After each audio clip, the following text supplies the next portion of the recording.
Merci. Alors, Madame Sophie va reprendre le microphone. Alors, bonsoir. Bonsoir. Pour notre 6e et dernière rencontre. Donc, on en a déjà 5 derrière nous. Alors, dans ce qu'on va faire ce soir, on va parler de l'horizon, hein, des chemins, l'horizon ouvert des chemins de la foi. Mais ce par quoi on va commencer, c'est par une récapitulation pour faire un petit peu comme le tour d'éléments de fond qu'on a ramassés à travers les 5 premières soirées. Puis c'est à partir de là qu'ensuite, on va commencer à regarder que visons-nous, où allons-nous, parce que c'est quand même important pour pouvoir relire et évaluer, entre guillemets, dans une certaine mesure, ce que nous vivons avec les gens.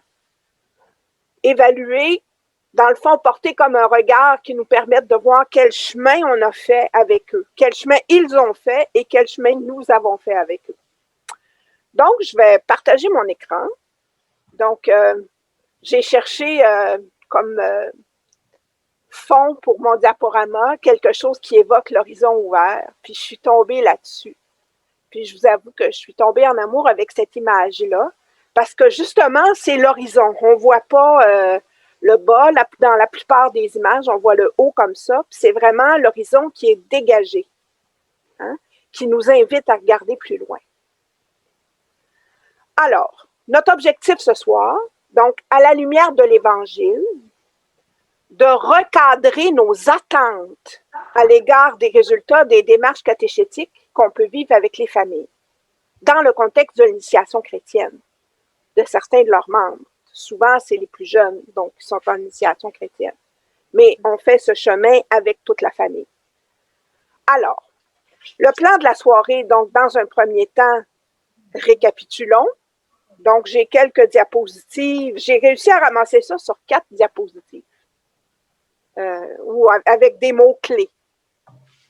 En espérant que ça va vous aider vous-même à vous garder des éléments clés sous forme de quelques mots, de quelques phrases qui vous servent de repère.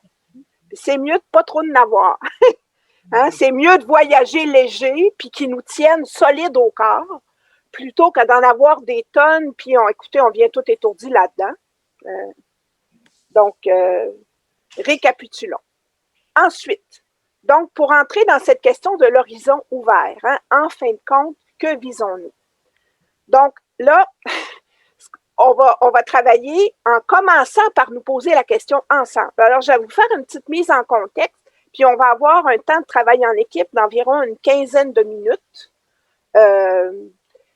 Puis, on va avoir un retour en plénière. Ce que j'ai prévu, c'est que le travail en équipe devrait se faire aux alentours de 19h30, puis qu'on aurait une quinzaine de minutes, puis ensuite une quinzaine de minutes en plénière. Donc, pour voir à partir de votre expérience, de votre perception, qu'est-ce qu'on vit? Hein? J'ai une question précise, là, donc on l'a dans les diapositives. Alors, puis après ça, on va faire la pause. Et puis après, donc sur la base de ce qu'on va avoir mis en lumière en plénière, moi, je vais avoir des éléments aussi à vous présenter sur cette question de l'horizon ouvert, qui vont venir sans doute compléter des choses que vous allez avoir déjà dites. Et on va terminer donc par un temps de synthèse avec un échange en plénière les 15 ou 20 dernières minutes de la soirée. Ce sera votre propre récapitulon. Alors, vous êtes prêts à plonger? Oui. Donc, allons-y. Je vais garder l'heure pas trop loin. Donc, commençons par récapitulons. Alors, ma première diapositive, les familles. On a parlé des familles au pluriel. Hein? Donc, chaque famille est unique, hein? Unicité. Donc, ma petite image à gauche. Il y a parfois des traits communs. Il y a des choses qui se ressemblent. Mais chaque famille, mais c'est pas fait en série. Chaque famille est vraiment particulière. Donc, mérite d'être regardée comme unique. Chaque famille a aussi son point de départ particulier par rapport à l'initiation chrétienne et à la catéchèse. Et c'est pour ça qu'on parlait du réseau de sentiers. C'est un mot-clé dans la diapositive suivante, les sentiers. Mais, donc, chaque famille a son point de départ. On ne part pas tous du même point. Hein? Il y en a qui ont un bagage X ou Y qui est différent de celui que l'autre famille a. Il y en a qui sont un petit peu plus le pied sur l'accélérateur, d'autres qui ont peut-être un petit peu plus le pied sur le frein. Donc, chacun a son point de départ particulier. Et c'est quand on arrête de travailler sous mode autoroute qu'on peut vraiment prendre conscience à quel point chacun a son point de départ. Autre mot-clé, relation. Une famille est faite d'un tissu de relations et de dynamique relationnelle. Il y a la relation entre les parents. Relation comme coparents. Quand le couple est encore uni, c'est une relation, comme on souhaite que ce soit le cas le plus possible. Donc, il y a une relation de couple et une relation de coparents. Hein? Puis si le couple est séparé, ben normalement, il reste une relation de coparents. Puis vous avez la relation de chaque enfant avec chaque parent, de chaque enfant entre eux.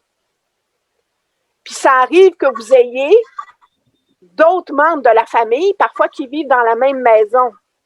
Moi, je vois maintenant des gens qui parlent de maisons multigénérationnelles. Oh, je vais demander, s'il vous plaît, si c'est possible de fermer vos micros parce qu'on entend du bruit de fond. S'il vous plaît. Merci beaucoup.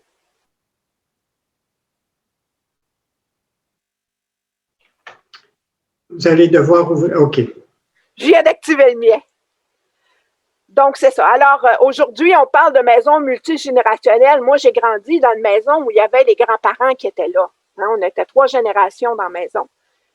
Des fois, il y a aussi des oncles ou des tantes ou des. Tu sais, il y a des gens qui peuvent être de passage pour toutes sortes de raisons. Donc, la famille, c'est pas seulement les personnes du noyau papa, maman, enfant. Là. Il peut y avoir d'autres. Héritage, chaque famille a son bagage, son histoire particulière, son héritage religieux. Et ça aussi, c'est très différent d'une famille à l'autre. Parce que, parfois, d'une génération à l'autre, la saveur d'une fois qui a été goûtée par les générations plus âgées, on peut peut-être encore en retrouver des traces chez les générations plus jeunes. Puis des fois, l'amertume qui a pu être vécue par des générations plus âgées peut avoir aussi laissé dans son sillage. Alors, il faut faire avec cet héritage-là, hein, qui est composé de toutes sortes de choses, mais le réel, c'est que chaque famille a son bagage et qu'on essaie de faire un bout de chemin à partir de ça. Enfin, les défis et difficultés, donc, dont on a parlé à la rencontre précédente. Donc, les familles peuvent faire face à des défis et des difficultés qui leur sont propres. Et on a vu la semaine dernière que ça peut vraiment être extrêmement varié, hein, comme type de défi ou de difficulté. Donc ça, c'est les familles.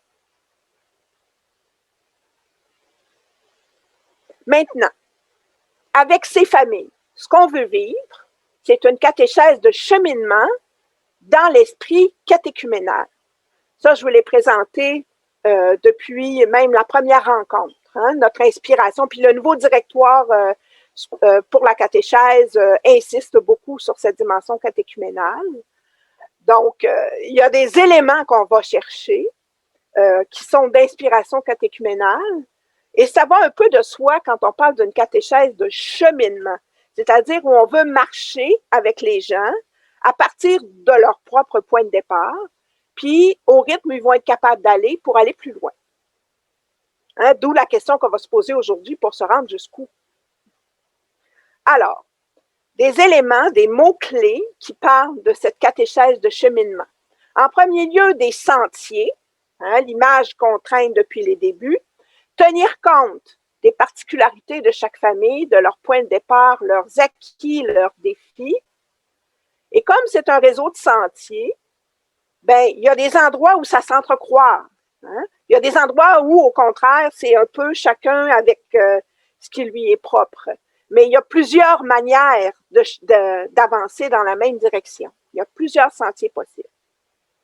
Autre élément important dans une catéchèse de cheminement, c'est l'écoute. Il y a certaines rencontres où c'est bien ressorti dans nos échanges en plénière.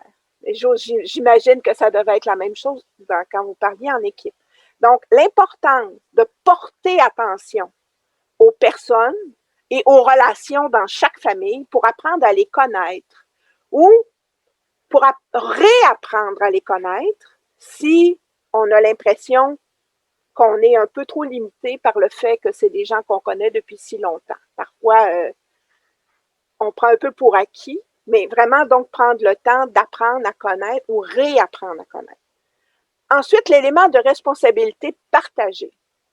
Ça, d'entrée de jeu, je me souviens, là, dès la première rencontre avec Monseigneur Lemay, il l'a manifesté vraiment comme une préoccupation, qui est de dire, il va falloir qu'on apprenne à partager la responsabilité avec les familles, avec les parents. Hein? Donc, considérer les parents comme des partenaires dans l'éducation chrétienne de leurs enfants. Et justement, comme partenaires, d'apprendre avec eux à discerner ensemble, à évaluer en cours de route avec eux le cheminement effectué puis les ajustements nécessaires qui pourraient être à apporter. Donc, pas tout le penser entre nous, en discutant entre nous dans notre tête, mais en dialogue avec eux. Et enfin, l'importance du moment opportun. Ça, c'est une des caractéristiques les plus importantes de l'esprit catéchuménal. C'est pas parce que c'est le mois d'avril, puis que là, c'est les dates de première communion puis de confirmation que c'est le moment opportun. Il y a peut-être d'autres moments où ça va être le moment opportun pour telle famille ou pour tel enfant. Donc, c'est de discerner, hein, justement, avec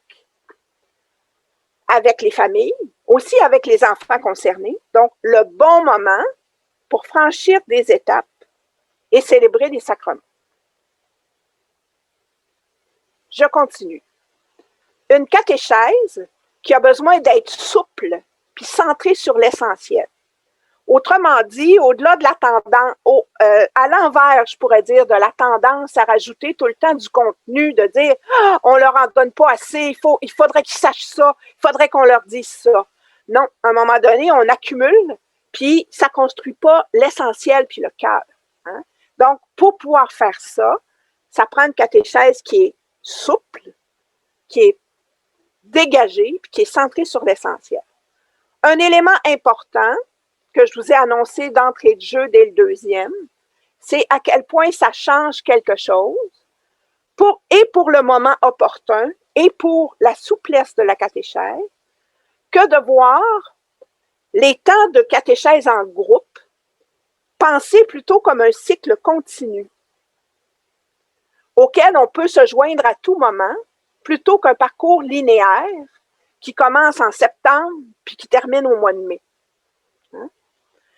Ça nous demande aussi, pour pouvoir faire quelque chose de non linéaire, qu'on ait quelque chose de différentes modalités.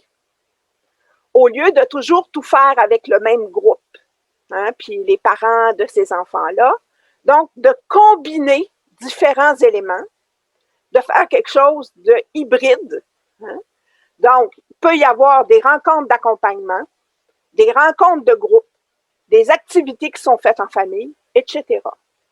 On ne met pas nos œufs tous dans le même panier. Donc, c'est ça qui nous permet d'avoir un côté non linéaire, puis à côté de ça, le côté accompagnement unique, où on peut suivre, que chacun puisse respecter le rythme de cheminement. Autre élément central, vous avez le mot kérygme. Donc, le kérygme au centre est repérable à travers tous les contenus. Et vous allez voir ce soir qu'on va le retrouver jusque dans notre question de l'horizon qui est apportée, la question du kérygme. C'est majeur.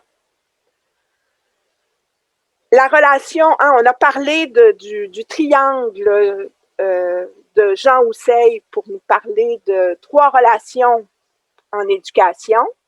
La relation didactique qui fait qu'on se demande qu'est-ce que je vais leur dire. Mais la relation pédagogique, elle, dans le processus formé, va faire qu'on porte attention aux apprenants, à leurs acquis, à leurs questions pour pouvoir aller plus loin en dialogue avec eux. Donc ça, c'est la relation pédagogique à laquelle on a besoin d'apprendre à donner plus de place. Et aussi la relation d'apprentissage, qui est celle où les familles découvrent des choses, se mettent sur des pistes où elles vont chercher et découvrir aussi. Donc, un espace pour la recherche, pour la découverte, pour l'expérimentation.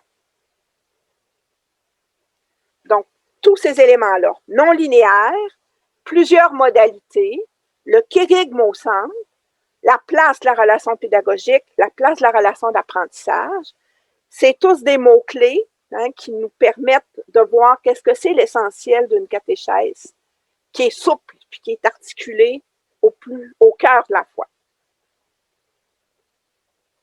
Et enfin, ma 4e diapositive de récapitulation, former des disciples missionnaires à travers l'accompagnement des familles sur les chemins de la foi autour de l'initiation chrétienne des plus jeunes de la famille.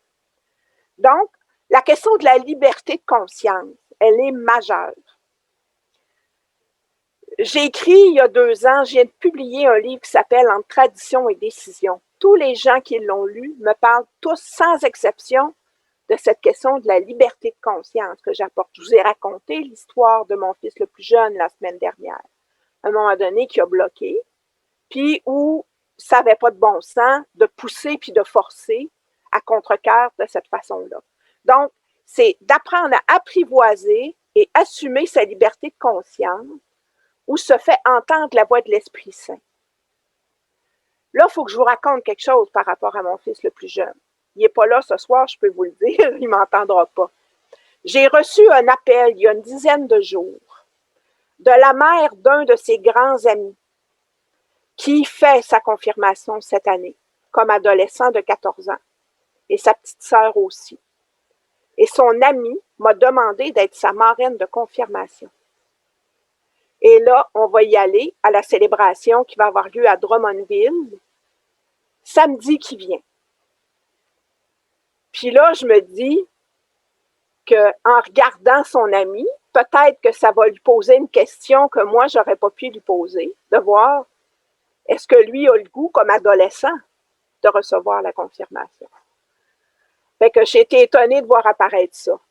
Mais justement, ce qui fait qu'il n'y a pas besoin comme de se protéger et de dire « Bon, maman, elle ne va pas encore me fatiguer avec ça », c'est parce qu'il sait qu'il n'y a aucune obligation pour lui puis il ne sera jamais trop tard. Hein? Mais ça revient autrement. J'ai trouvé ça tellement surprenant. Mais voilà, hein, c'est comme ça que l'esprit travaille. Ça demande aussi une forme d'abandon puis de confiance de notre part, parce que ça veut dire qu'il y a des choses qu'on sait qu'on ne contrôle pas. Élément aussi qui est en lien avec la liberté de conscience, c'est l'authenticité. Et ça, le piège, trop souvent dans la catéchèse, trop souvent dans ce qu'on fait en Église avec les familles, c'est le piège de chercher la bonne réponse qui va faire qu'on ne se fera pas traiter d'une manière avec laquelle on ne serait pas à l'aise. Hein? Fait que si on veut que les choses se disent de manière authentique, d'être capable de parler en vérité avec sa conscience, autant nous, comme catéchètes, que les familles, ça demande d'avoir une certaine ouverture puis de dépasser ce réflexe-là. Parce que parfois, ça peut demander un petit peu de courage. La crainte de décevoir, par exemple, hein, ou d'être rejeté. Mais préférer l'authenticité à la conformité, c'est vraiment ce qui va faire, de un, qu'on a la liberté de conscience, qui va être présente pour chaque personne, mais aussi qu'on va être capable de discerner. C'est un élément essentiel pour être capable de discerner. Au-delà des apparences où on veut faire plaisir à, hein, mais en vérité. dans la vérité qui est celle des enfants de Dieu, finalement, et qui est supposée nous rendre libres. Donc, liberté de conscience et authenticité, qui sont des conditions pour être de vrais disciples et pour être missionnaires aussi, d'une manière où les autres ne voient pas comme des gens qui vont leur sauter dessus pour essayer de les récupérer, mais qui font confiance à plus grand qu'eux, parce qu'on n'est pas là juste pour attraper les gens pour les agripper. Ensuite, troisième élément, post-chrétienté, ça c'est surtout à la première rencontre que j'en ai parlé, c'est l'importance pour chaque personne de revisiter son héritage religieux pour pouvoir prendre une décision de foi personnelle. Et ça, il n'y a pas d'âge pour le faire. Et ça ne se fait pas une seule fois dans la vie. On peut être appelé à le faire plus d'une fois dans sa vie à travers différents événements. Maintenant que je suis rendue dans la cinquantaine, je peux le dire comme je ne pouvais pas le dire à 30 ans. Mais c'est vrai que de ce côté-là, tant qu'on a un souffle de vie, il y a quelque chose qu'on continue chaque jour de reprendre une décision de foi personnelle. Puis je vois des chrétiens plus expérimentés que moi qui le font aussi à travers ce que leur amène le vieillissement, la maladie, devenir grands-parents, etc. Donc voilà, revisiter. L'importance aussi de la différence chrétienne, de se différencier comme croyant dans une société pluraliste. Et ça, curieusement, c'est ce qui amène à pas se sentir menacé, mais pouvoir se sentir calme en voyant les autres qui ne croient pas nécessairement comme moi. C'est vraiment drôle. Quand c'est solide à l'intérieur de moi, je ne me sens pas menacée du fait que les autres ne croient pas comme moi. Donc, plus je suis conscient ou consciente de ce qui me constitue dans une foi qui n'est pas la même que celle des autres, plus c'est facile de l'assumer librement. Donc, cet élément de la différence chrétienne, qui est très, très contrastant avec la chrétienté d'autrefois, qui est lié avec la post-chrétienté. Et enfin, l'importance de reconnaître et d'exprimer l'essentiel de la foi dans le langage courant.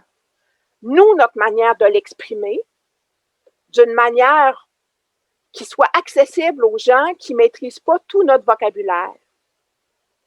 Puis d'être capable d'entendre aussi, d'où le lien avec l'écoute de tout à l'heure, de l'entendre qui s'exprime incognito à travers le langage des personnes qu'on rencontre. Donc, former des disciples missionnaires, et vous voyez qu'avec ça, ça nous amène tout de suite à la question, au bout du compte, on veut aller jusqu'où avec les gens? Qu'est-ce qu'on vit à l'intérieur de ce cheminement avec les familles? En fin de compte, que visons-nous? Alors, petite mise en contexte. Donc, je vais comme placer des éléments de base, là, puis ensuite, vous allez aller discuter en équipe. Donc, si je fais une phrase pour dire, en tout cas, d'après ce que nous dit la théologie, la pastorale, etc., dans le fond, ce qu'on vise, c'est simple. C'est faire vivre une initiation chrétienne qui donne des bases solides pour vivre en disciple du Christ ici et aujourd'hui. Ça, on n'a vraiment pas à se compliquer. C'est aussi simple que ça, en termes d'idées. Faire vivre une initiation chrétienne qui donne des bases solides. Et pourquoi? Donc, pour être capable de vivre comme disciple missionnaire dans une société qui est pluraliste, où ce n'est pas tout le monde qui partage la même foi, mais d'avoir des racines dans sa propre foi, puis de le faire à l'intérieur de l'ici et de l'aujourd'hui. Alors, les familles qui demandent l'initiation chrétienne, la plupart du temps pour leurs jeunes, donc les familles demandent l'initiation chrétienne par bout ou au complet. Quand vous avez dans cette famille des enfants qui sont d'âge scolaire qui n'ont pas été baptisés, là, souvent, les parents vont comme le voir dans son ensemble. Mais quand il arrive pour le baptême des petits-enfants, ça aussi, c'est l'initiation chrétienne. Donc, ben là, ils vont plutôt le voir comme un petit bout. Là, nous autres, on va leur dire, ça, c'est juste le premier morceau. Mais ce qu'ils demandent, donc, c'est l'initiation chrétienne, c'est le socle. Hein, c'est là qu'on est supposé d'avoir les bases de la vie de disciple du Christ. Et c'est articulé aux 3 sacrements qu'on appelle les sacrements d'initiation, baptême, confirmation, Eucharistie. Tous dans une famille, là, si on les regarde ensemble, ils ne sont pas tous au même point.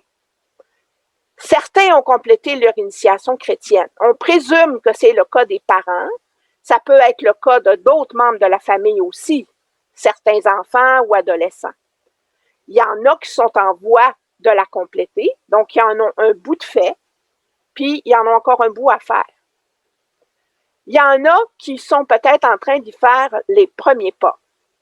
Donc, soit des enfants baptisés qui commencent la catéchèse ou des enfants d'âge scolaire qui demandent le baptême ou qui viennent juste d'être baptisés, qui sont tout petits.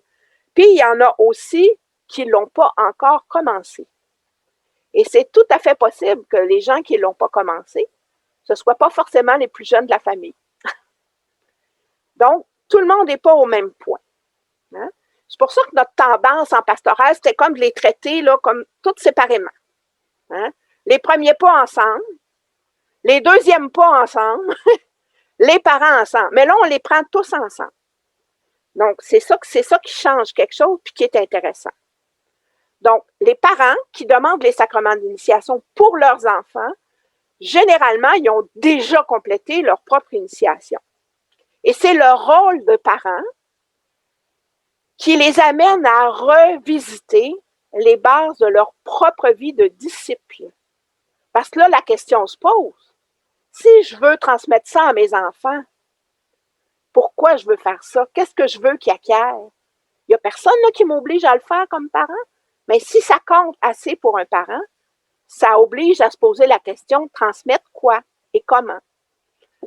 Donc, ça amène à voir qu'est-ce que c'est qu'être chrétien, puis de comme se réapproprier ou redéployer sa manière de comprendre c'est quoi la vie de disciple à partir du rôle de parent. Donc, ça les ramène à quelque part sur les traces de leur propre initiation chrétienne. Certains parmi ces parents, ils ont reçu tous les sacrements d'initiation, mais pour toutes sortes de raisons, et là, l'idée, c'est pas de chercher qui là-dedans en serait responsable, on regarde juste la réalité. Donc, certains de ces parents ont reçu les sacrements d'initiation, mais ils n'ont jamais vraiment pu s'approprier les bases de la vie de disciple. Fait que ces parents-là, pour eux, la question est encore plus radicale que pour d'autres qui ont déjà pu s'approprier plus. Donc, il y en a, c'est comme la première fois de leur vie qui vont voir qu'est-ce que ça veut dire être chrétien. Alors, donc c'est ça quand on travaille avec les familles. Donc, on a parmi les jeunes certains qui sont à différentes étapes de l'initiation, puis les parents, avec eux, ils retournent sur les traces de ce qu'ils ont déjà vécu pour voir qu'est-ce qu'ils en font aujourd'hui.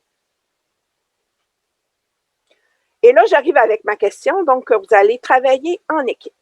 Alors, vous avez une famille devant vous, pas juste là des jeunes, des ados, des parents, mais comment on peut voir avec une famille qu'on a atteint la cible, on a vu que c'était ça, la visée comme générale.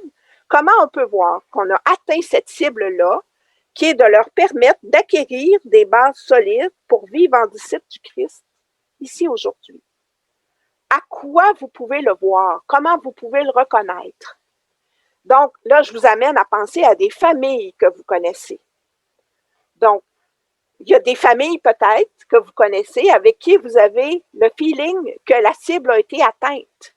Puis d'autres que vous connaissez avec qui vous n'êtes pas sûr que ça a été atteint. Ou vous pouvez même être sûr que ça n'a pas été atteint. Donc là, c'est vraiment de vous référer à votre expérience puis de voir à quoi vous pouvez voir ça. Donc, vous allez avoir une quinzaine de minutes d'échange. Donc, j'arrête mon diaporama ici. Donc, une quinzaine de minutes d'échange, puis ensuite, on reprend ça en plénière. Est-ce que ça va? Est-ce que c'est clair comme consigne? Alors, on est tous là. Donc là, on va mettre en commun les éléments de réflexion que vous avez été capable de mettre en lumière dans vos équipes. Donc, à quoi vous pouvez voir ça? Comment est-ce qu'on peut reconnaître qu'on a atteint la cible? Voilà, quelques réflexions. Si chez les parents qui accompagnent les enfants, s'ils vont régulièrement à la messe et ont une participation active lors des cours d'initiation, ça pourrait être un signe. Ensuite, la famille vit sa chrétienté intérieurement et extérieurement, de façon volontaire, sans obligation. Les changements du cœur, l'abandon des freins et la capacité de montrer sa foi et dans l'amour fraternel. Ça paraît aussi dans le comportement des parents et des enfants lors de cette formation. Et aussi, face au reste du monde, l'abandon du respect humain, la capacité de s'exprimer sa foi sans peur, sans crainte. Et puis, après la formation, une absence de repliement sur soi, une poursuite de la rencontre personnelle avec le Seigneur. Il faut qu'il y ait une rencontre personnelle avec le Seigneur dans cette initiation. Le changement doit être personnel, libre et un chemin particulier adapté à chaque personne. On a dit aussi, tout dépend au début de l'histoire spirituelle de la famille.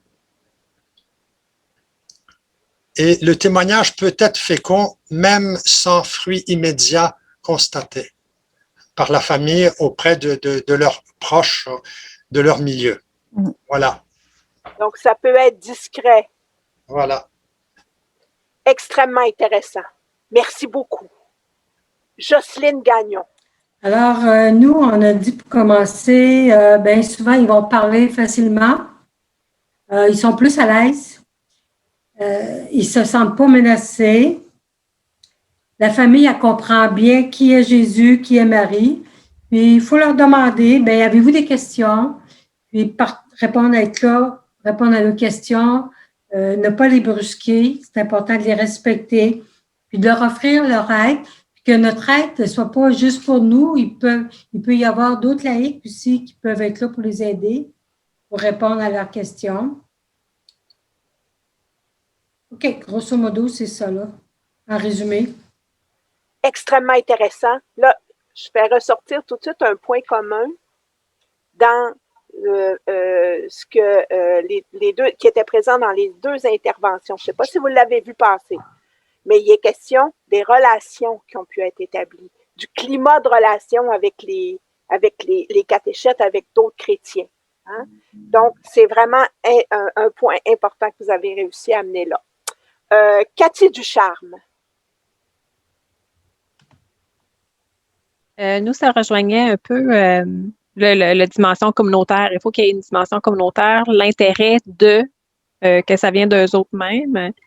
Montrer de l'intérêt, que ça soit libre à éclairer, comme ils ont dit tantôt, qu'on voit aussi les fruits de l'Esprit Saint, l'amour qu'il y a à travers les autres, le partage, l'accueil, l'écoute, tous les fruits, là, on les voit dans leurs gestes envers la communauté. Donc ça, c'est peut-être une façon de voir qu'ils sont prêts. Extrêmement intéressant. Donc, dans les gestes, pas seulement dans les mots, mais dans les gestes. Merci beaucoup. Bernard de Maupoux.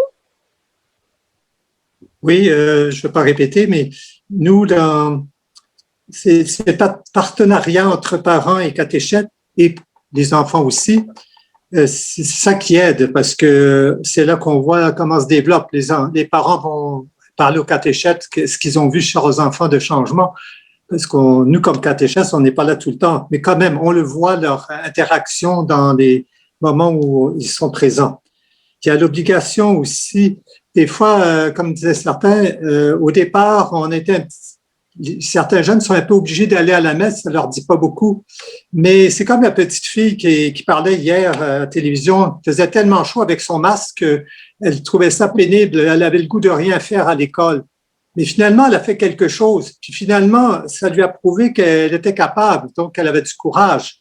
Et de là, elle obtient une certaine joie.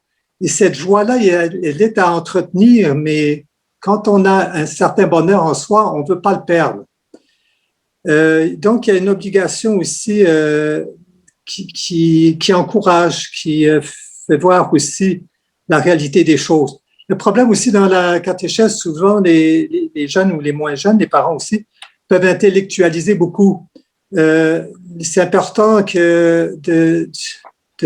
d'intellectualiser, oui, mais d'aller au niveau spirituel, de vivre davantage sa foi. Pour ça, il faut célébrer. Et la célébration, c'est, encore une fois, vivre pleinement ce qu'on a dans notre cœur, avec authenticité, avec une grande liberté finalement, parce que le Seigneur nous veut libres. Puis, il y a les petites contraintes, c'est aussi l'accueil qu'on fait aux jeunes à l'église, des réunions. C'est pas toujours facile pour ces jeunes parce qu'il y a des gens âgés ou pas âgés qui ça les dérange. Bon, mais on doit avoir une vraie ouverture là. Puis responsabiliser les jeunes, c'est important aussi parce qu'on est responsable, on bâtit davantage quelque chose de solide. Voilà. Donc, le mot partenariat, vous terminez avec ça finalement. Donc, c'est Oui. pas seulement avec les parents, mais c'est les jeunes aussi, les considérer comme des partenaires. Oui. Avec qui on peut faire des choses ensemble, puis apprendre les uns avec les autres. C'est tellement intéressant ce que vous apportez. Puis avec l'exemple que vous donniez de la petite fille puis son masque, là, il me venait en vous écoutant l'idée que il y a c'est comme le fait qu'il y a des choses pour lesquelles des goûts se développent. Quand on goûte quelque chose de nouveau, peut-être qu'on n'est pas habitué puis qu'on n'aime pas tellement ça la première fois, mais quand on y goûte à plus qu'une reprise, on finit par adorer des choses parfois qu'on n'aimait pas au départ. Donc, pour ça, il faut goûter. Donc, je pensais à ça en vous écoutant. L'exemple, en tout cas, je ne sais pas si ça a retenu votre attention comme pour moi, mais je trouve qu'il y a quelque chose d'intéressant dans le rapprochement que vous avez fait. Merci beaucoup de nous l'avoir apporté. Merci. Harry Cohn. Vous connaissez? Oui, connaît, c'est ça. Connaît, oui. OK. À notre niveau, on a catégorisé deux signes. Des signes extérieurs, comme les présences aux célébrations dominicales, la catéchèse à laquelle participe la famille à travers les enfants, qui sont des signes extérieurs sur lesquels on peut se baser déjà pour dire qu'une famille a acquis des bases solides. Mais au-delà de cela, il y a aussi des signes, des signes qui ne sont pas aussi visibles qu'on manifeste en tant que chrétien dans notre société. Et à travers ces signes-là, ce sont des valeurs chrétiennes, des vertus que nous témoignons à travers notre témoignage, l'accueil que nous faisons aux étrangers, le respect que nous avons pour notre voisinage. Tous ces éléments-là ne sont pas aussi palpables, mais ça se fait souvent de façon discrète. Donc, voilà les deux catégorisations que nous avons faites à notre niveau. C'est extrêmement important ce que vous apportez. Il y a des choses qu'on voit, il y a des choses qui sont moins visibles, un peu comme l'iceberg. Hein? Il y a des choses qui sont très, très apparentes, puis il y a des choses qui sont plus en dessous. Fait que c'est important de garder à l'esprit qu'on ne peut pas nécessairement tous les voir, ça ne veut pas dire qu'ils ne sont pas là. Puis il y a des choses que, enfin, je pense juste à l'Évangile, à quel point Jésus dit de parler au Père dans le secret, que notre main gauche ignore ce que donne notre main droite. Donc, ça se peut qu'il y ait des fruits importants de vie chrétienne qui échappent à notre observation, qui sont plus discrets que ça. Fait que je trouve que c'est important ce que vous nous donnez, comme pour le discernement, puis pour l'espace que ça nous donne pour dire il y a des choses qui peuvent être là, qu'on ne sait pas si c'est là ou c'est pas là, mais c'est tout à fait possible que ce soit discret. Merci beaucoup. Robert Larouche. Oui, alors dans notre groupe, il a été mentionné qu'un des signes qu'on touche une certaine base, c'est que la personne se laisse transformer, la personne évolue. Et il y a des groupes où les enfants ou les parents évoluent beaucoup, d'autres où les parents ou les enfants n'évoluent pas. Et ils restent fixés parfois à un but très court, comme être parrain, être marraine, et s'en tiennent à ça. D'autres évoluent. Et j'ai vu, par exemple, des couples dire on s'aime beaucoup plus maintenant qu'on suit les préparations au mariage. Alors ça, c'est un signe où on ne se trompe pas. J'ai vu des parents, quand ils exprimaient dans le groupe de parents ce que leurs enfants vivent, les questions que les enfants leur amènent sur le plan de la foi ou la capacité de pardon de leur enfant, ils s'émerveillaient de leur enfant. Puis on voyait que les parents aimaient plus leurs enfants parce qu'ils abordaient les questions de foi. Alors pour moi, c'était des signes que le cœur est ouvert et que quelque chose de neuf est donné. Ça évolue. Ça évolue. Et aussi quand l'émotion est là aussi, la joie. J'ai vu une personne demander d'être confirmée, mais le prêtre qui était délégué pour confirmer me dit « Je ne sens aucune joie dans la personne ». Et ça l'avait frappé. Et donc, la présence de l'émotion est un bon signe. Oui. Mon téléphone est en train de sonner. Ça va attendre. Jean-Marie. Finalement, tous les signes ont été dits. Je vais ajouter seulement deux éléments que je n'ai pas entendus, que je dirais qu'ils sont de nouveau dans notre groupe. On a dit, si la famille réussit à prier ensemble dans la maison, ou à prier aussi, à se joindre dans la communauté de la prière.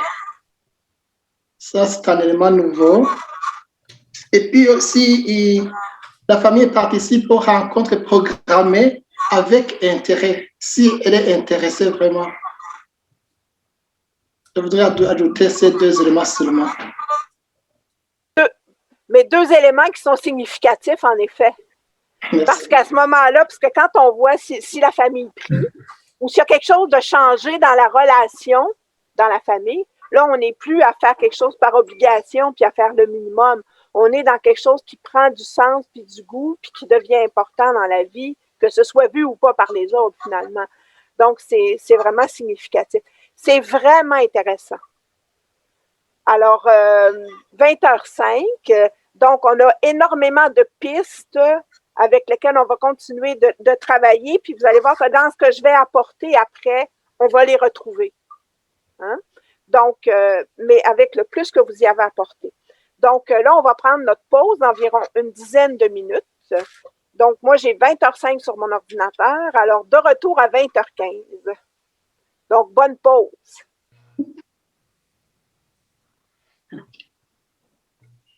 Bon, alors on va reprendre. Donc, on va laisser un petit peu le hockey de côté. Mais c'est ça. Donc, on peut trouver bien des choses au niveau symbolique d'intéressant à travers des sports ou des événements publics. Donc, voilà. Alors, sur la base de beaucoup d'éléments que vous avez mis en place dans ce qui a été échangé tout à l'heure, là, je vais comme reprendre avec vous de manière plus globale, mais je suis vraiment frappée de voir à quel point vous avez visé juste. Donc, un horizon ouvert. Alors, déjà dans tout ce que vous avez dit, hein, vous n'étiez pas dans une attente qui est refermée autour d'une image seulement cantonnée à quelques comportements.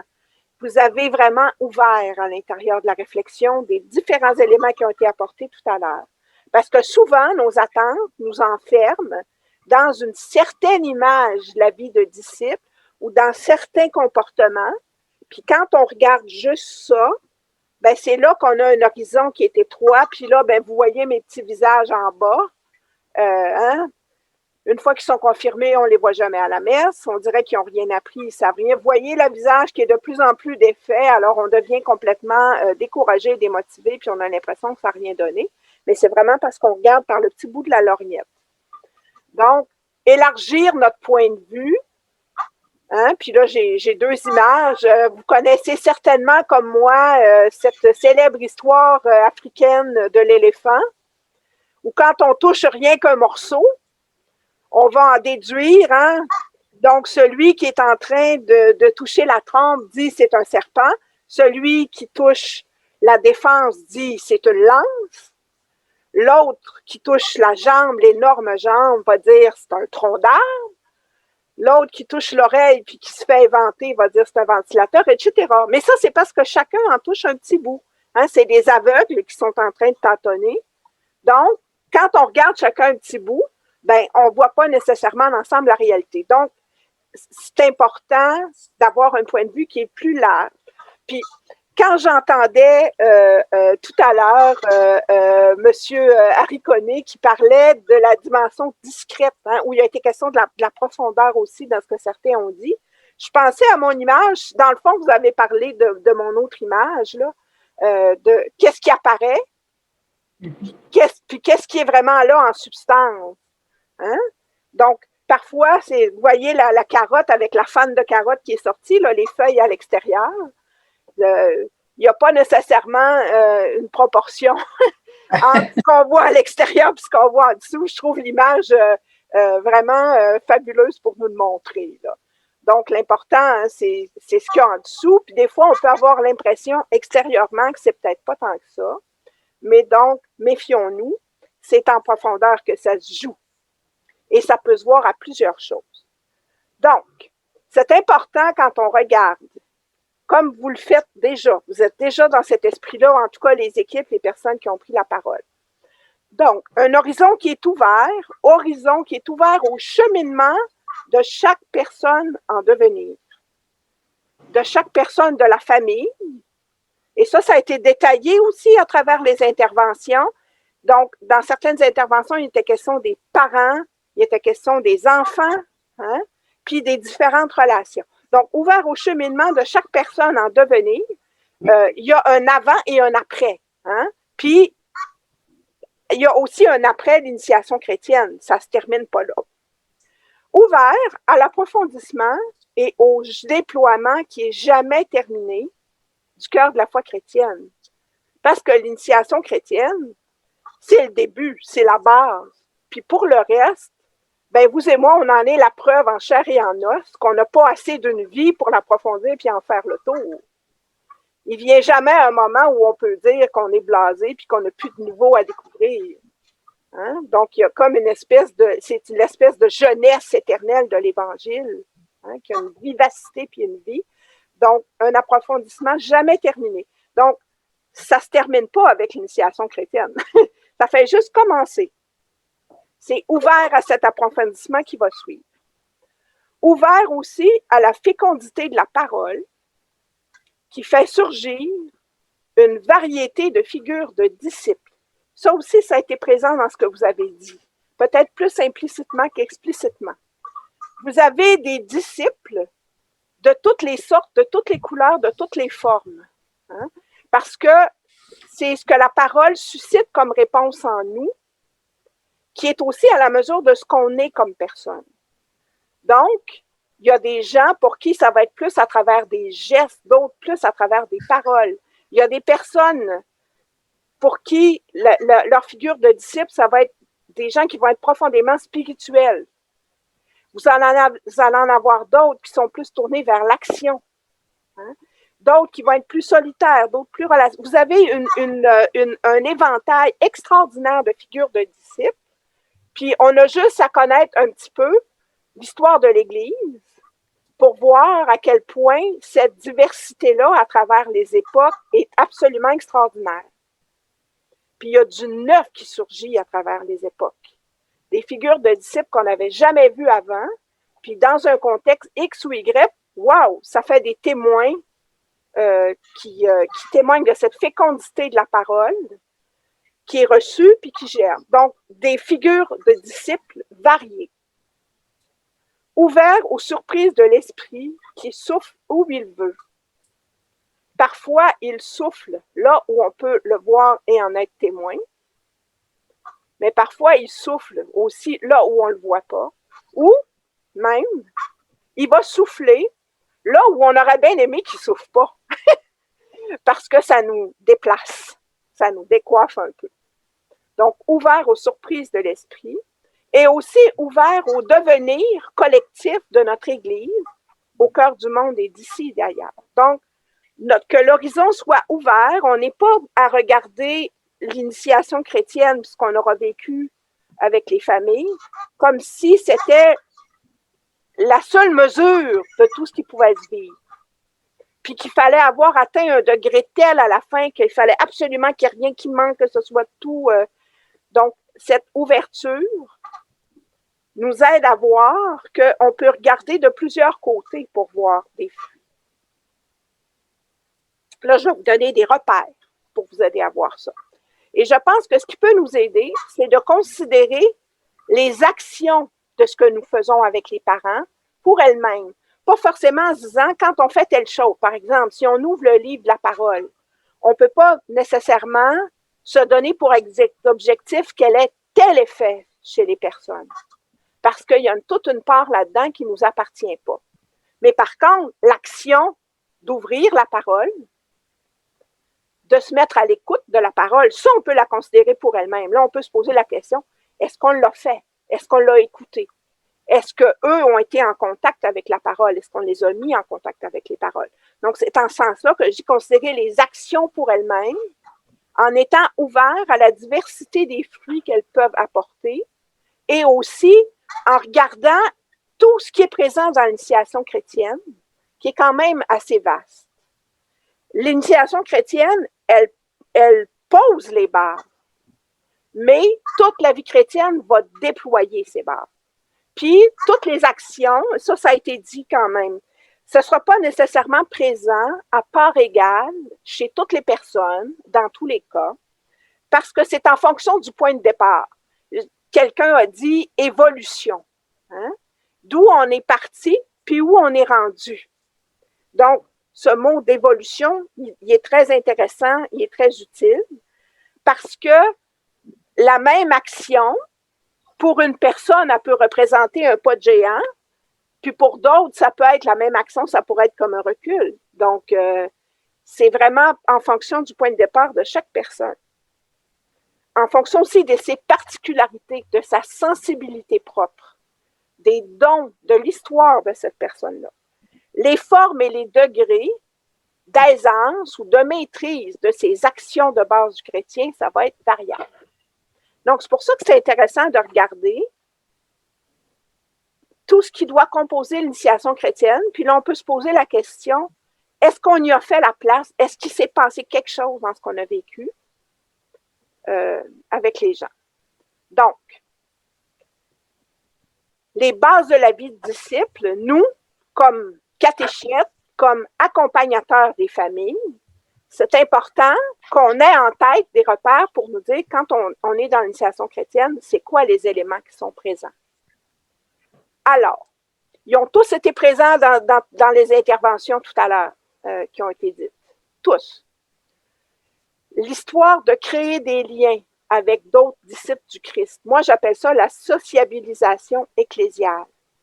Créer des liens. Hein?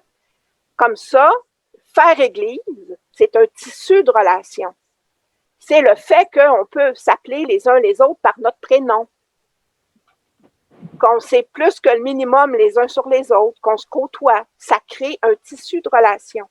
Ça, c'est le lien ecclésial de base. Hein? Donc, c'est un des éléments dans l'initiation chrétienne. Ça a été très bien nommé tout à l'heure.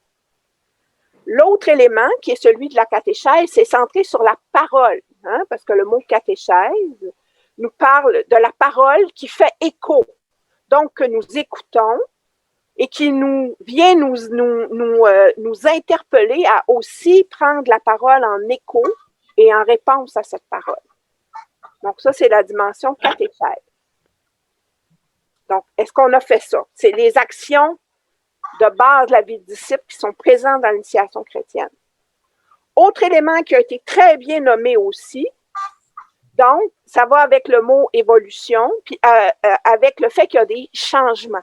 Donc, on est appelé à l'intérieur de l'initiation chrétienne, puis ensuite, dans l'ensemble de la vie chrétienne, à revoir ses actions et ses choix quotidiens à la lumière des interpellations de l'Évangile, qui peuvent nous amener à laisser des choses derrière Puis, donc, c'est le mouvement de fond qu'on fait dans la célébration du baptême, où il y a la renonciation au mal puis l'adhésion au Christ. Dans l'Église ancienne même, à l'époque des pères de l'Église, il y a certains lieux où on faisait... Est-ce que ce serait possible de fermer, s'il vous plaît, les micros? Merci beaucoup. Donc, on faisait ça même physiquement dans certaines régions chrétiennes de l'Antiquité.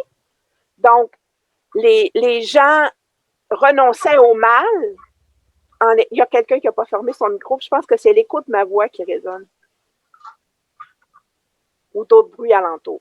Donc, tourner vers l'ouest, puis ensuite, pour faire leur profession de foi puis adhérer au Christ, ils se tournaient littéralement vers l'est, vers le soleil levant. Donc, ce mouvement de retournement, c'est ça la métanoïa, la conversion. Donc, ce retournement. Alors, c'est sûr que dans l'initiation chrétienne, comme dans les sacrements d'initiation, c'est comme un élément de base qu'on va placer comme une composante de fond de la vie chrétienne. Et le quatrième, donc, c'est à l'intérieur des sacrements d'initiation, de les vivre et aussi, et ou de les relire.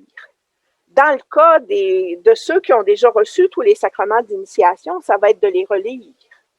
Mais normalement, on n'a jamais fini d'en faire le tour, parce que le baptême, c'est pas juste quand on vit la célébration, surtout quand on est bébé.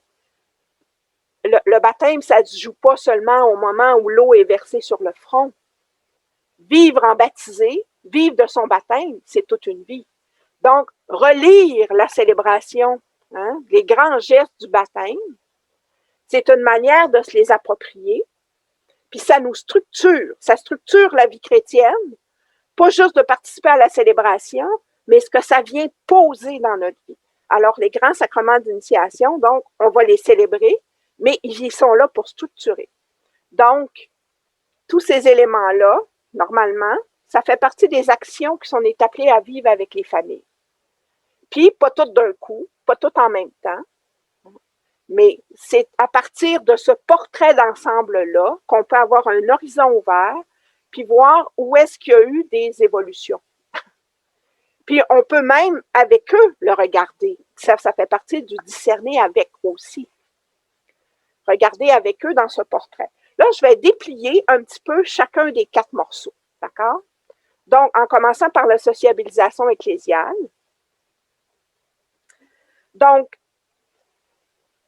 4 éléments que je pose, 4 actions qui composent ce qu'on fait dans la sociabilisation ecclésiale. Faire connaissance avec d'autres croyants, entrer en relation avec eux. Vivre une espèce d'apprivoisement avec d'autres croyants. Ça, c'est une action. Fait qu'on peut se demander avec les familles, est-ce qu'on a fait ça? On peut se le demander entre nous quand on relie, mais on peut se le demander avec eux aussi. Un élément important, là, je fais juste mettre des mots sur quelque chose qui a été dit aussi. Je vous dis, c'est tellement bon ce qui a été mis sur la table tantôt, là, fabuleux. Donc, se reconnaître comme membre de l'Église, comme membre d'un nous, être partie prenante d'un nous avec d'autres, qui est le nous ecclésial. D'ailleurs, dans la liturgie, ce pronom-là, nous, il revient tout le temps. Il suppose qu'on fait un nous avec d'autres. C'est ça, faire Église. Saisir ce qui nous distingue et nous différencie comme chrétiens. Et être capable vraiment de l'assumer librement. Et être capable de parler de sa foi avec d'autres, d'en rendre compte, d'en témoigner. Ça peut être avec des mots, mais ça peut être avec des gestes qu'on en parle aussi. Mais donc, une manière de vivre à l'intérieur de la société qui porte vraiment une saveur chrétienne. Et ça, comme ça a été dit tout à l'heure, parfois, ça peut être moins dans la portée de ce qu'on peut voir à première vue, mais ça a tout autant d'importance. C'est ce qui fait qu'on peut dire être disciple, c'est être missionnaire aussi, disciple missionnaire. Donc, dans les relations avec les autres qui ne sont pas forcément membres de cette Église ou qui sont plus distants, d'être capable d'en parler, de rendre compte de sa foi, de rendre compte de son espérance. Donc, ça, c'est les 4 actions que je rentre dans sociabilisation ecclésiale.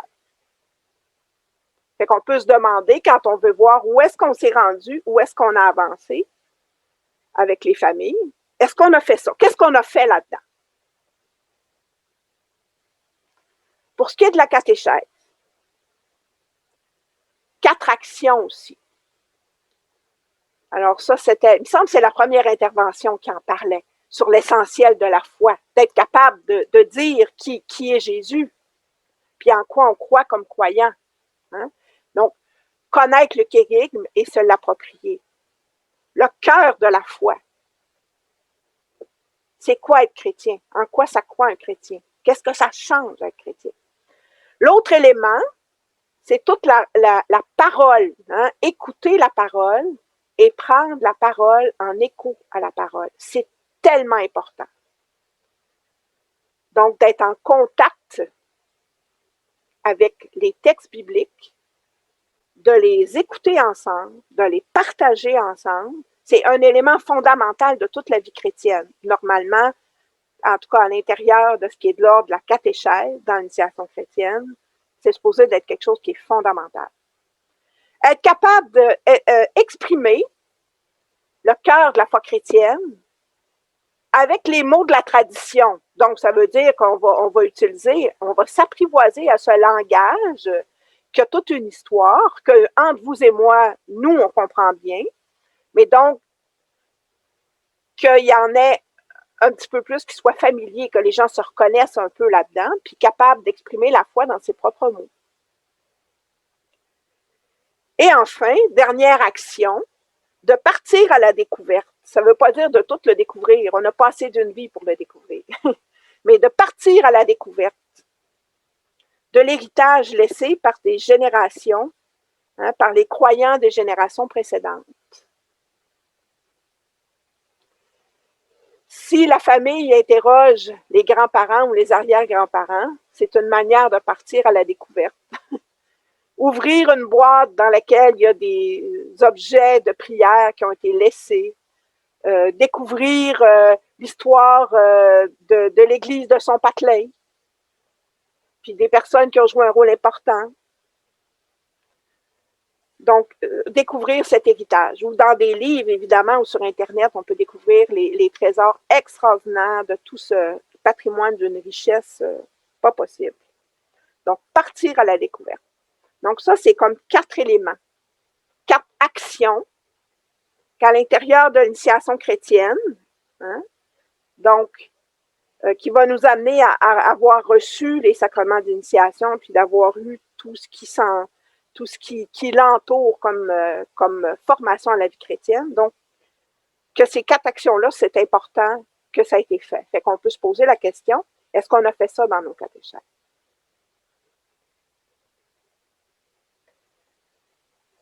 Sur la question de la métanoïa, de la conversion, hein, du changement de cœur. Et là, je fais référence à la 4e soirée, parce que c'est beaucoup là qu'on en a parlé en lien avec le kérigme. Dans le fond, la conversion, c'est le kérigme qui vient s'enraciner dans ma propre histoire de vie. Reconnaître son besoin de salut. Reconnaître là où, comme humain, je peux voir que mon cœur est trop petit et que j'ai besoin de plus grand que moi. Les protestants ont une manière de nommer la chose. Hein. Eux autres, là, ils ont une formule classique là, où ils vont dire reconnaître Jésus comme son sauveur personnel. Puis, si la personne ne dit pas cette formule-là, ils ne sont pas sûrs que c'est ça ce qui s'est passé. Mais ils touchent quand même quelque chose qui est important, puis chez tous les chrétiens, dans le fond, qui est de reconnaître qu'on a besoin de ce salut, on a besoin que quelque chose de plus grand que nous, quelqu'un de plus grand que nous, veille sur nous, puis nous transforme de l'intérieur. Donc, reconnaître son besoin de salut, se détourner de ce qui nous éloigne de l'amour de Dieu, de soi et des autres. Puis ça, on n'a jamais fini de s'en détourner à travers toute une vie, et de choisir de suivre le Christ, puis de vivre en disciple, se laisser transformer. Donc, vous voyez que c'est un mouvement. Donc, Ça ne veut pas dire qu'on a fini de se détourner puis qu'on s'est complètement détourné, mais qu'à l'intérieur de ce qu'on aura vécu avec les familles, que cette dimension-là, de prendre conscience de ce qui nous éloigne, puis de prendre conscience de ce mouvement intérieur, c'est vraiment fondamental. Et il y a Isabelle qui demande la parole. Oui, je voulais juste dire une chose à propos de la conversion. On a souvent l'impression que c'est des grosses choses, mais moi, j'avais aimé quelqu'un qui nous avait dit, la conversion, c'est comme conduire un char. Ça arrive qu'on fait des U-turns, mais c'est rare. Souvent, c'est juste un alignement. Oh, je suis trop proche de la ligne jaune, je vais me tasser par là. Ça n'a pas besoin d'être des affaires à la conversion. Voilà. Je voulais vous partager cette image-là. L'image est fabuleuse. Merci beaucoup. Hein? Parce que c'est pas dans toutes les histoires de vie, en effet, que c'est comme un 180 ou un 360 degrés. Hein? Donc, c'est aussi à travers des petits réalignements où on se pose la question, qu'est-ce qu'on laisse derrière, qu'est-ce qu'on choisit? Alors, est-ce qu'il y aurait eu de la place pour ça à l'intérieur de ce qu'on fait avec les familles? Et enfin, dernier, c'est avec ça que je termine, donc, les sacrements d'initiation. Et là, vous allez voir, je l'ai formulé pour les 3 sacrements de la même façon.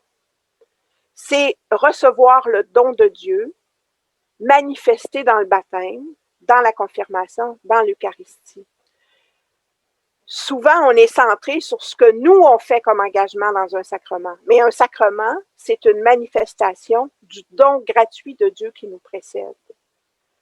Fait qu'à quelque part, l'important dans une célébration de sacrement, c'est la prise de conscience de ce don, puis d'apprendre à recevoir ce don, qu'on va continuer de recevoir tout le long d'une vie. Moi, je dis le don du baptême, là, année après année, jour après jour, ça demeure un don qui me vivifie, puis je redécouvre du nouveau sans arrêt autour de ça. J'ai eu un coup de cœur quand j'étais étudiante en théologie. J'ai travaillé beaucoup sur la pastorale du baptême. Mais pour moi, là, la découverte, ça a été de voir une richesse de sens qui est tellement profonde, puis c'est toute une vie qui est marquée par ce don, par le don de l'Esprit dans la confirmation, puis le don renouvelé dans l'Eucharistie. Et enfin, autre élément qui est dans le même registre que les sacrements d'initiation, qui va être d'apprendre à prier puis à participer activement à la liturgie. Et là-dessus, il y a un apprentissage. Il y a des gens pour qui c'est plus facile, d'autres qui partent de plus loin, mais c'est comme un goût à développer. C'est comme un savoir-faire puis un savoir-être à développer. Ce qui veut dire que c'est peut-être plus important de regarder quelles actions on pose puis comment on les pose que donner des grandes théories sur les sacrements. Hein? C'est plus important de faire des actions puis de relire les actions qu'on a vécues plutôt que de donner des heures et des heures d'explication sur la prière ou juste apprivoiser un peu le silence puis l'intériorité avec les familles. Ça peut paraître anodin, mais en même temps, c'est absolument fondamental. Puis c'est dans le même registre qui touche les sacrements. Donc voilà. Alors, avec ce portrait large, il me semble que ça nous montre, ça vient chercher tous les éléments, en tout cas il me semble, que vous avez mis tout à l'heure sur la table, parce que vous l'avez ouvert large, déjà dès le départ. Hein, tous les éléments étaient là. Fait que là, je voulais juste comme organiser dans un modèle. Mais comme tout était là. Puis l'important, c'est de voir à travers le temps, puis à travers l'ensemble d'une démarche, pas juste une rencontre, mais on va se dire, dans cette rencontre-ci, ce qu'on a fait, ça vient toucher quoi? Puis dans telle autre, ça vient toucher quoi? Puis à la fin, on peut relire, voir le portrait d'ensemble. Et donc, c'est centré sur ces actions, pas tant sur une liste de contenu, pas tant sur une liste de comportements X ou Y, parce que pour chaque personne, ça peut prendre une couleur différente. Mais non, je trouve que c'est intéressant d'avoir un horizon ouvert comme ça. Puis en fait, ce que ça a comme effet, moi, je vais vous dire ce que ça fait pour moi, de regarder avec un horizon ouvert comme ça. C'est qu'au lieu d'avoir le bout de la lorgnette sur un comportement qui est là ou qui n'est pas là, ça m'amène à m'ouvrir à l'action de l'esprit pour être témoin de ce que l'esprit suscite dans la vie des gens, puis peut-être parfois d'une manière que je ne l'aurais pas anticipée, que je ne l'aurais pas imaginée. Hein? Mais ça nourrit mon espérance, que c'est l'esprit qui est à l'œuvre à l'intérieur de l'initiation chrétienne. C'est pas juste moi qui voudrais donc convaincre les gens, puis qui voudrais donc construire l'Église, puis qui voudrais donc donner la foi, mais ça, c'est l'esprit qui la suscite. Puis nous, on est en deuxième, comme pour nous assurer que ça va pouvoir croître et grandir. Mais l'esprit est à l'œuvre. Donc voilà. Alors, c'est là que je termine. Et là, maintenant, donc, il reste une quinzaine de minutes. Là, je voudrais que la parole soit à vous. Et une seule question. Avec quoi vous partez à la fin de ces 6 soirées où vous avez été présents fidèlement? Ça m'a impressionné d'un bout à l'autre de voir votre présence fidèle. Donc, vous repartez avec quoi? Des idées, des prises de conscience, des questions, des projets. Avec quoi vous repartez? Ben, moi, je pourrais dire, c'est Pascal qui parle. Moi, je peux dire, je me suis aperçu que j'étais peut-être pas si loin du sentier que ça depuis que je fais de la catéchèse avec les jeunes. Oui. Parce que moi, pour moi, qu'est-ce qui était en animation, c'était juste un guide. Le reste, c'est moi qui faisais l'animation. Fait que ça fitait pas nécessairement avec ce qui était dans le programme, mais ce qu'on était capable de faire dans la rencontre, on le faisait. Puis l'important, c'est qu'on ait du fun, puis que les gens en sortent grandis au bout. Là. Fait que oui, c'est sûr qu'à la fin, qu'est-ce que tout le monde veut avoir, c'est le sacrement, là, si on s'entend, là. Mais au moins le parcours était d'une façon plus animée. Ça fitait avec le groupe que juste un encadrement très scolaire. Fait que ça vous encourage à continuer de voyager léger comme vous le faites. Exactement. Puis à miser sur la leçon pédagogique que vous placez en premier. Continuez, lâchez pas. Francine Couture. C'est vraiment intéressant qu'est-ce que vous nous avez donné, puis important. C'est des points qui nous amènent à avoir une nouvelle façon de voir l'évangélisation et vraiment de rejoindre des gens là où ils sont. J'ai expérimenté ça jeudi soir avec un groupe de catéchisme que j'animais, puis j'ai posé des questions précises, puis ça a été une belle rencontre. C'était une belle expérience. Je vous en remercie beaucoup de tout ce que vous nous avez donné. Ça va faire son chemin. Ça me donne de l'espérance de vous entendre. Lâchez pas. Madeleine, Jocelyne, Cindy et compagnie. Alors, c'est Nicole. Oui. C'est avec Madeleine, Cindy et Jocelyne. Mais moi, ce que ça va m'aider pour, ça me donne un alignement pour une façon d'approcher le sujet avec les gens, puis de m'aider à cheminer dans le parcours de ces gens-là, de ce que j'ai à avoir les relations avec eux autres. Là. Ça va m'aider. Merci. Merci à vous. Oui, Madame Micheline.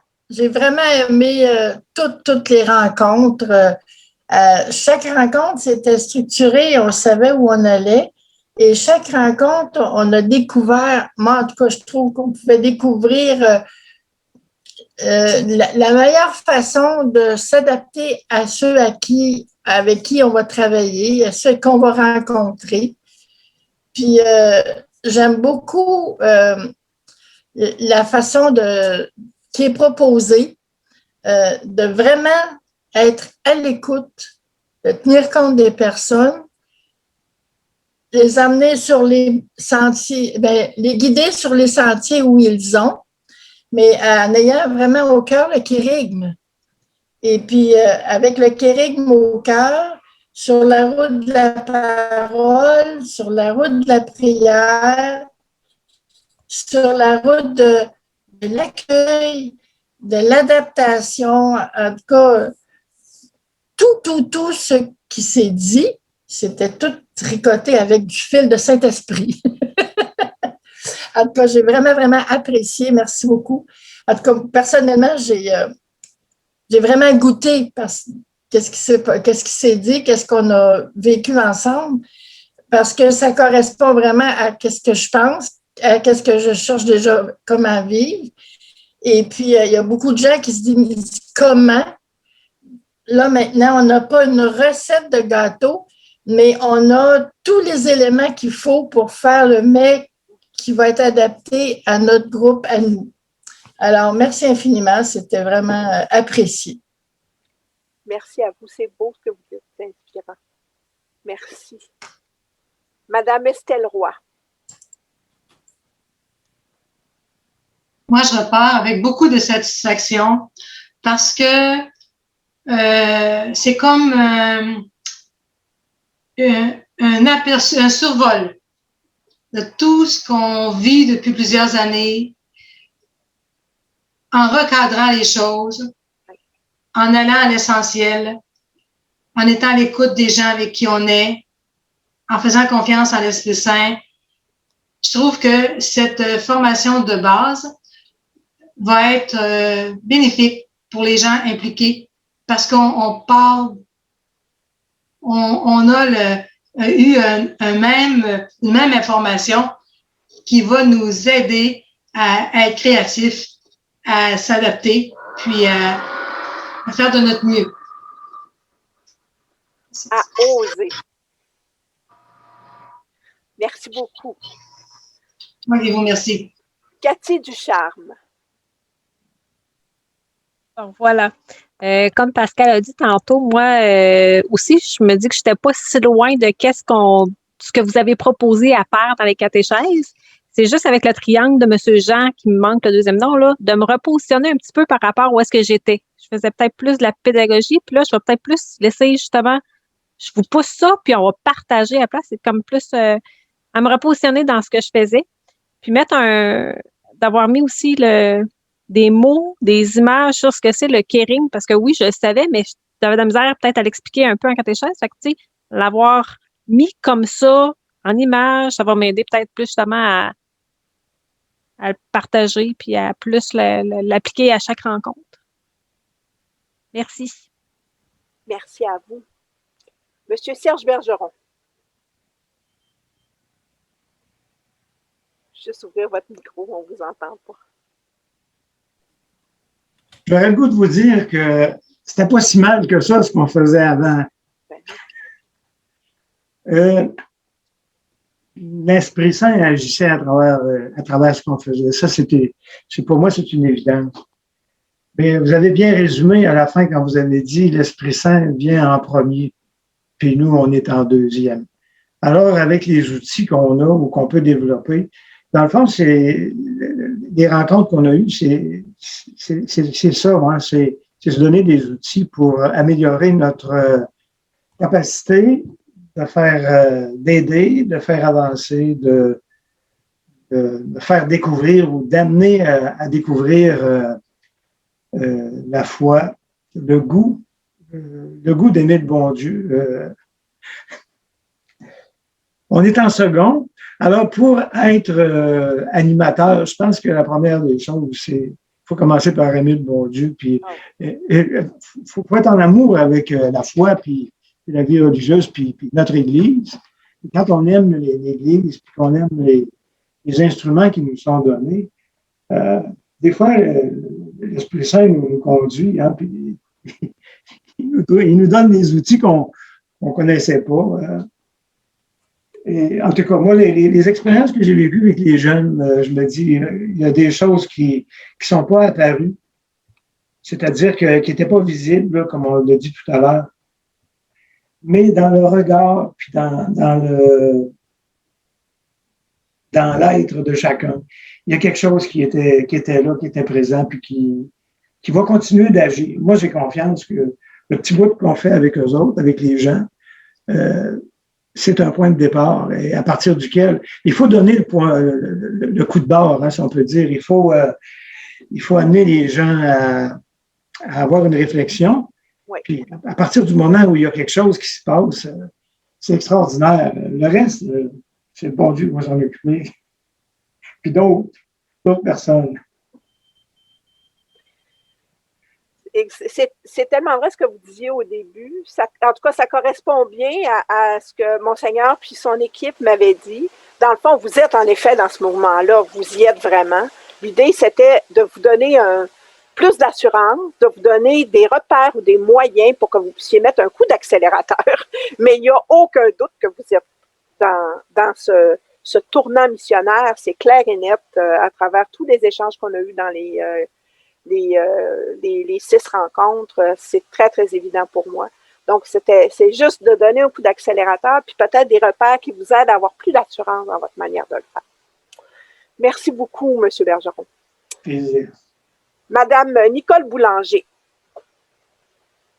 Oui, alors, le cours, j'ai beaucoup aimé, vraiment. Moi, je fais de la catéchèse depuis longtemps. Les dernières années que j'en ai fait, là, j'avais vraiment à cœur instinctivement d'impliquer les parents beaucoup plus. Donc, j'ai eu la chance de vivre la catéchèse par jeu et symbole où là, moi, vu que je manquais d'animatrice pour l'animer, j'ai intégré les parents pour faire de l'animation avec moi auprès de leurs enfants. Et ça a été une expérience vraiment formidable. Les enfants venaient, ça durait 3 ans, la démarche avec chaque famille. Et puis, les enfants venaient en courant, d'après ce que les parents me disaient. Donc, ils étaient heureux, les enfants, de vivre leur catéchèse avec leurs parents parce que c'était beaucoup du partage de ce qu'ils vivaient à l'intérieur de leur découverte de la parole. C'était formidable et les témoignages qu'ils faisaient au bout d'une catéchèse qui durait 6 rencontres, ce qu'ils avaient compris, c'était surprenant, c'était éblouissant. Les enfants, comme j'ai partagé tantôt dans l'équipe, les enfants pouvaient inviter qui voulait pour la 6e rencontre et puis là, ils invitaient leurs amis de classe. Ils invitaient les grands-parents. Ça se remplissait, la salle était bien pleine où les enfants présentaient ce qu'ils avaient compris de la parole sous forme de sketch. Alors, on s'est beaucoup amusé. Mais là, ce que vous avez apporté, en tout cas, ça a comme solidifié, ça a donné des outils. En tout cas, moi, ça me donne plein d'espérance pour l'avenir. Merci beaucoup. Merci à vous, puis merci de ce que vous venez de raconter. Madame Monique Isabelle.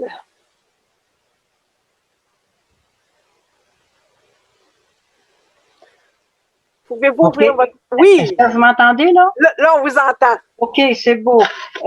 Merci, un gros merci. J'ai trouvé ça formidable. Puis, auprès, mettons, 70 amis missionnaires, j'ai hâte d'avoir la suite. J'ai comme l'impression qu'on se lâchera plus, là. Et puis, j'aimerais ça faire un petit témoignage pas long. C'est que dans la paroisse où j'étais avant, on avait formé une chorale d'enfants.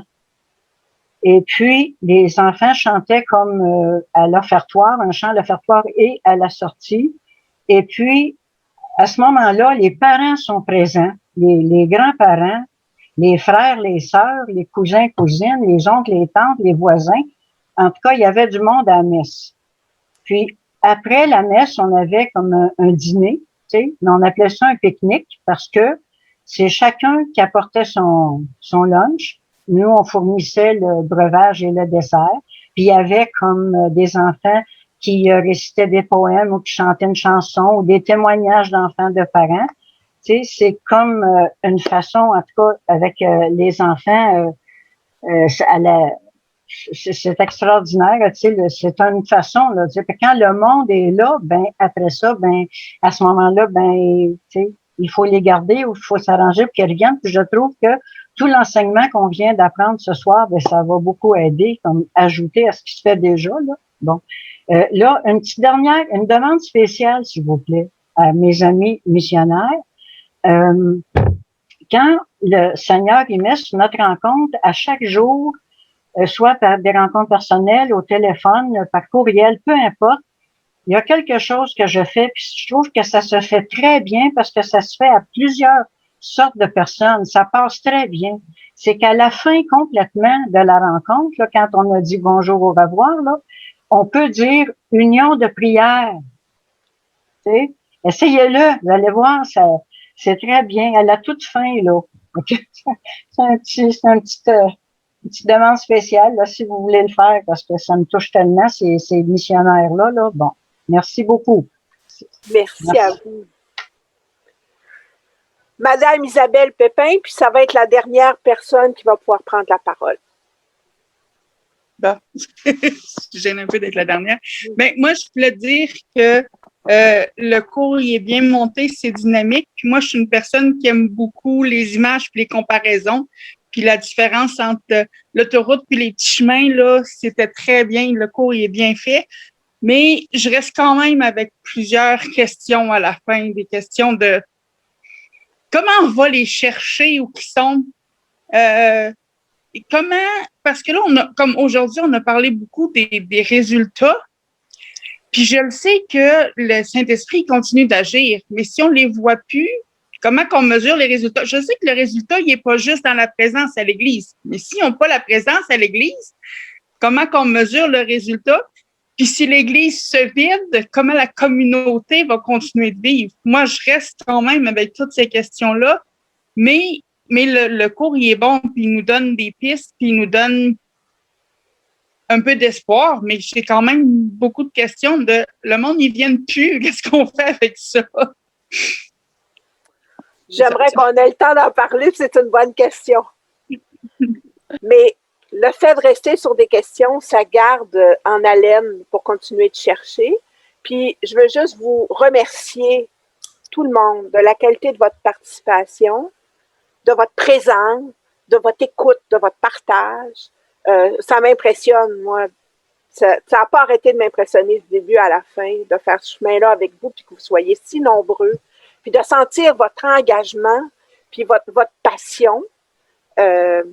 Et puis, j'ai dit à Monseigneur que, bon, moi, je vous annonce que là, ça fait 25 ans que j'étais professeur à temps plein à l'Institut pastoral des Dominicains. À partir du mois d'août, je vais me partager entre un demi-temps comme professeur et un demi-temps à l'office de catéchèse. Et dans ce cadre-là, ce serait encore plus facilitant si je peux vous apporter quelques formes de soutien. En tout cas, moi, je suis intéressée de quelque manière que ce soit si je peux continuer de vous soutenir.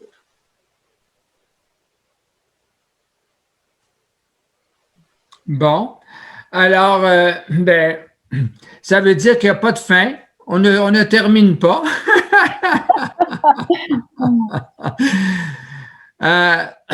Alors, avant que je dise les dernières phrases et la dernière bénédiction, s'il y a des personnes qui veulent exprimer à Madame Sophie ce qu'ils ont apprécié d'elle, là où on a dit un peu avec quoi on repart, mais s'il y a des personnes qui veulent dire ce que vous avez apprécié de son enseignement, de son accompagnement, de la façon dont elle a été guide.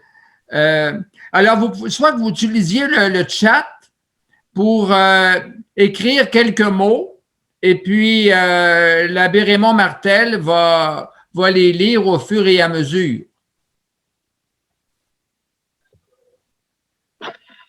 Alors, prenez quelques instants donc, pour écrire vos appréciations, commentaires.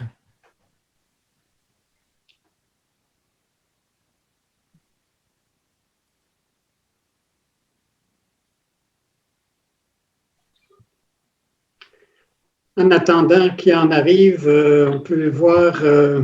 Merci Sophie, je vous remercie beaucoup. Vous étiez une réponse à une prière, une confirmation du travail à faire qui me permettra de continuer. Merci beaucoup.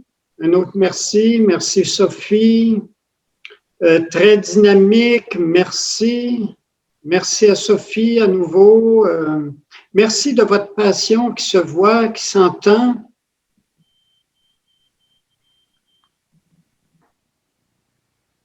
Le temps que quelqu'un ajoute, finisse de mettre ce qu'il en écrit. Il va peut-être y en avoir qui vont suivre.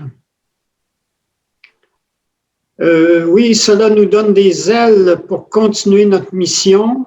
Merci de ces 6 belles rencontres, Madame Sophie.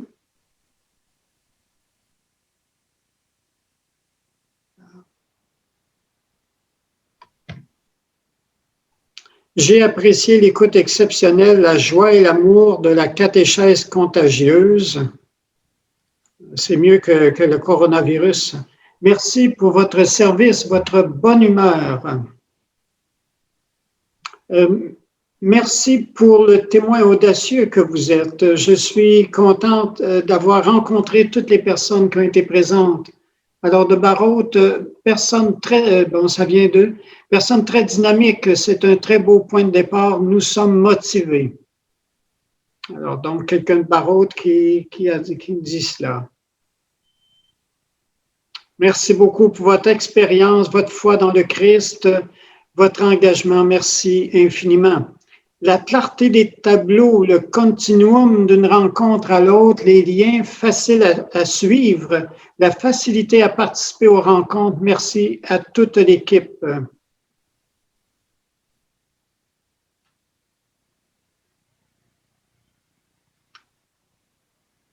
Ravi de vous suivre. Vous êtes méthodique. Je pars avec un projet de faire mieux en catéchèse.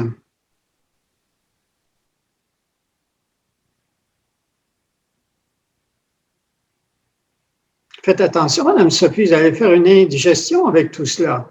Ben, pour moi, c'est comme un encouragement à continuer. Ah oui, c'est beau.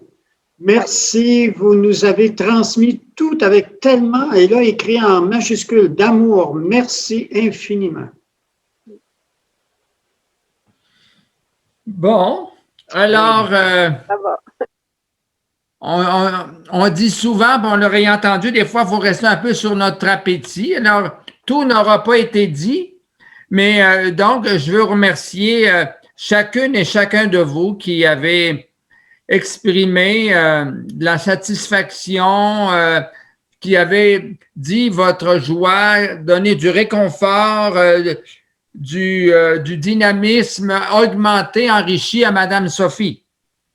Bon, moi, pour ma part, je suis dans l'action de grâce pour la fidélité avec laquelle, d'abord pour le nombre très élevé de participants. Au point de départ, on ne le savait pas. Bon, alors, moi, je suis très agréablement surpris. J'étais convaincu qu'il y aurait beaucoup de monde, mais ça dépasse mes attentes. Disons que la quantité dépasse mes attentes. Ensuite,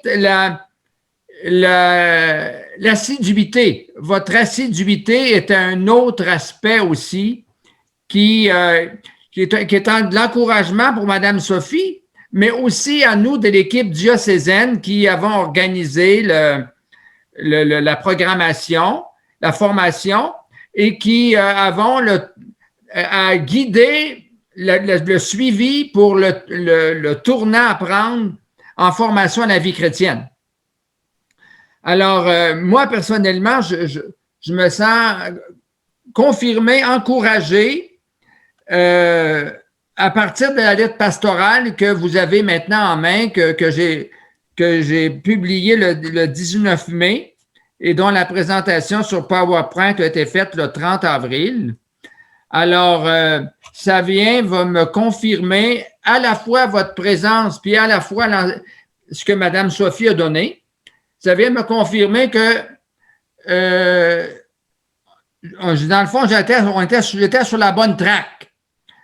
C'est pas une track d'autoroute, mais j'étais sur une voie missionnaire. Une voie missionnaire, une voie d'adaptation à la réalité d'aujourd'hui, qu'on est en contexte de mission et non plus de chrétienté. Puis, il faut absolument laisser derrière nous les méthodes plutôt scolaire pour vraiment nous mettre à l'écoute, cheminer avec les familles, cheminer avec les familles et non plus seulement avec les jeunes. Ça va devenir interdit de travailler seulement avec des jeunes. Il faudra travailler à cheminer avec les familles. Alors, en tout cas, moi, je remercie le Seigneur, je remercie Madame Sophie d'avoir donné de l'élan avec l'Esprit Saint, d'avoir donné du souffle pour qu'on avance dans cette direction-là. Alors, je pourrais continuer encore, mais je m'arrête là-dessus parce que je dirais là, les fruits vont vous voir à travers votre participation, puis le suivi qu'on va donner. Bon, pour votre information, on continue de préparer du matériel d'accompagnement. Ça ne sera pas coulé dans le ciment, mais on continue de préparer du matériel d'accompagnement. Et puis, on va vous présenter ça à la fin de l'été. Là, on est sur le point d'achever une première partie. Et puis, juillet, moi, je serai en vacances. Mais au mois d'août, on va vous recontacter. On va aller dans les zones. Le suivi va se faire davantage dans les zones par plus petits groupes. Bon, à la fois, on va donner le suivi à la lettre pastorale, je dirais, puis en nous laissant imprégner, continuer de nous laisser imprégner de ce qu'on vient de recevoir en formation. Puis on va présenter le matériel. On va présenter du matériel de soutien pour réaliser ce beau projet missionnaire.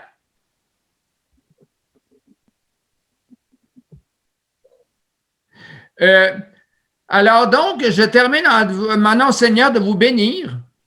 C'est lui qui prend toujours les initiatives et puis